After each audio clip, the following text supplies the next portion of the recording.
Hello, scholars. All right, so when you go to if you're watching this video, you're already on your reading workshop episode. Our lives are not a TV show.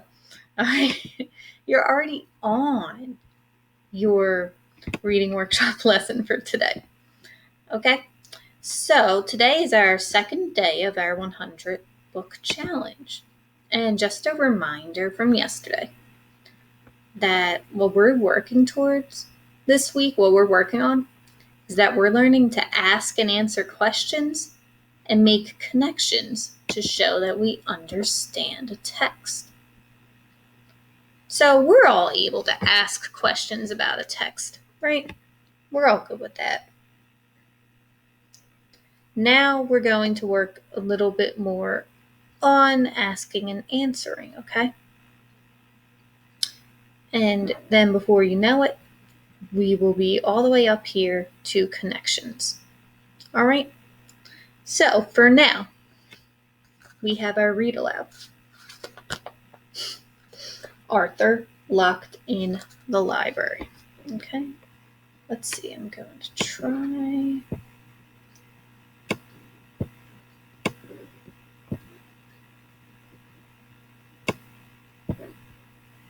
Something here. If I can make myself even bigger. No. Okay. All right, that's fine for now. All right.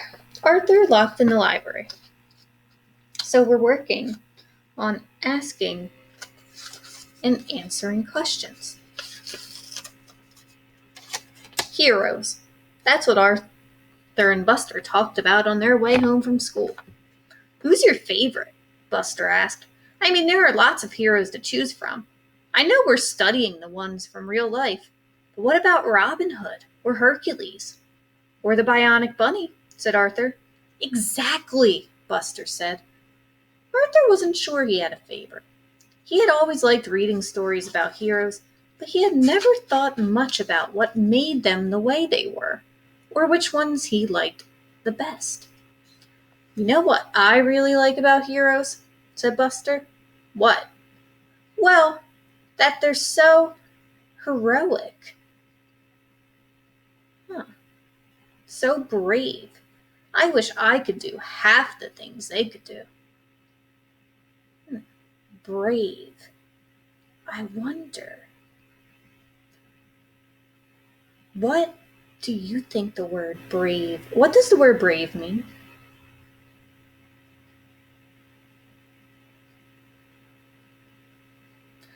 So yeah, brave is like, it's not necessarily that you're not afraid to do something, but that you challenge yourself to do things, even when you were afraid. All right? So, good. Me too, said Arthur. Do you think heroes ever call their friends marshmallows? Buster wasn't sure. I know one thing. If they do, they don't worry about it later. Arthur nodded. It would certainly help if he could be a little more heroic himself. When Arthur got home, he found D.W. talking on the kitchen phone. He said what? D.W. gasped. She listened for a moment. I can't believe it, she went on. Why, I suppose I can. Nothing Arthur does really surprises me. She glared at her brother. There's that word again, glare. A lot of glaring going on to Arthur so far in this book. It's only page 9. Who are you talking to? Arthur asked. D.W. ignored him. Uh-huh. Well, he should talk. Guess what he looks like in his pajamas? No. No, but I like that one. You give up? D.W., Arthur shouted. A dumpling! He looks like a soggy dumpling. I got too into it. Sorry, guys.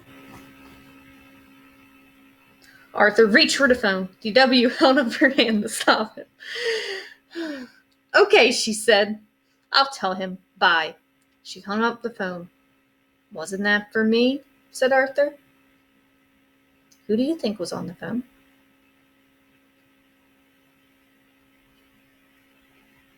Let's see if we're right. Yes and no, DW smiled.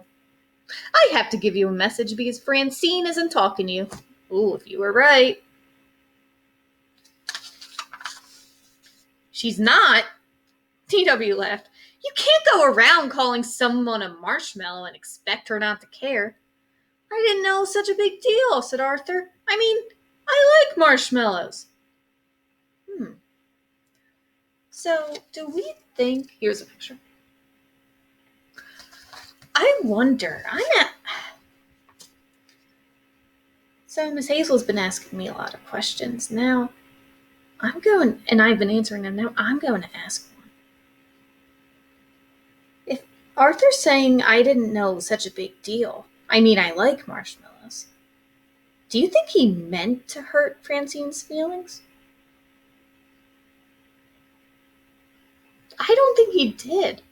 I think for him, it was just something like, oh wow, she looks like a marshmallow. But I guess he really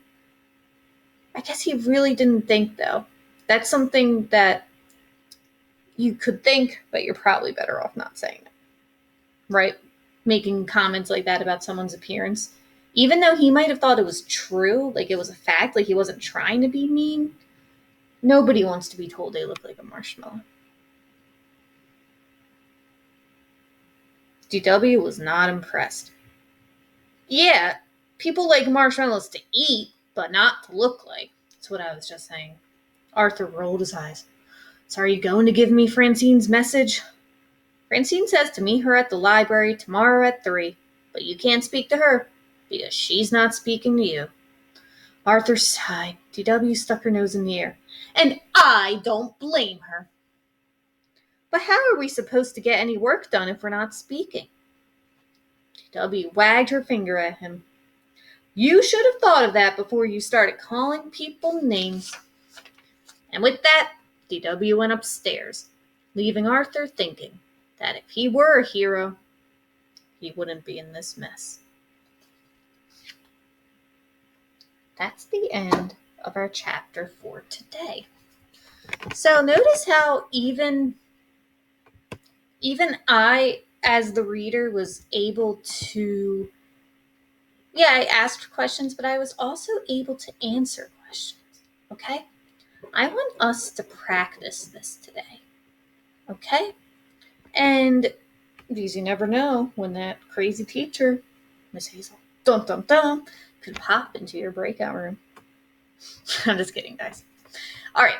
So, this is now going to be your time to read. Okay? So, you will have 20 minutes. You can continue to explore books on ARC Bookshelf. They don't have to be on your level, right? That's this week. I'm letting you explore what you would like. And if you have a book at home, you can do that too. So if you're watching this video, you're not live with me then. You can use the countdown timer to keep track of your time, to keep track of reading for 20 minutes. So remember, we don't do this. That's 20 seconds, right? That's not enough time. Instead, when we put in, sorry guys. When we put in 20 minutes, we have to go 20, just like this, right? This little dot separates our minutes from our seconds. So that's how we know we have 20 minutes. Click set and start. Okay? So I want you to practice reading. Well, read, not just practice, but practice your strategies. I mean, practice asking and answering yourself questions about what you are reading. Okay? So you're reading for 20 minutes. You're asking questions in your brain, and you're also trying to answer them in your brain. Okay? All right, get to work, readers.